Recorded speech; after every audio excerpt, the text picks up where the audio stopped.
而且继续要来讲，这个新冠病毒实在是真强冷。澳洲科研机构上届新的研究，讲伫20度室温之下，感冒的病毒会当活17天。但是新冠病毒咧，包括伫玻璃手机啊、荧幕，包括伫塑胶的钞票、伫纸币，或者是白体的物品上，竟然会当活到28天遮尔啊久。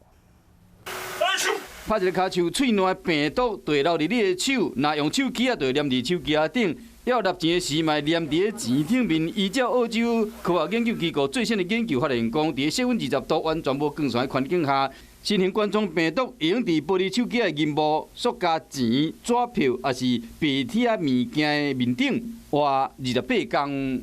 有些物品的表面是平滑，有些物品的表面是有孔洞的。好像平滑的表面比较适合病毒长期保存。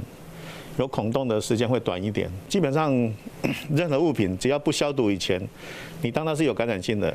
研究嘛发现讲，天气愈热，病毒活的时间就愈短，尤其伫40度的环境下，传染性会伫24小时内消失。虽然毋那是新型冠状病毒，咱所知影流行感冒病毒有这款的特性。目前看起来，它都比流感长差不多1/3到1/4的时间，不管在什么样的表面或什么样的环境。 哦，那流感也不见得是最长的啦。其实呼吸道的病毒还有一些我们比较不熟悉的，像呼吸道融合病毒，它存在在环境的能力也是非常强的。想要避免，敢若有一个办法，就是用过物件爱较接消毒的。伫摸到家己的面镜前，手一定要先洗，安尼叫做避免感染。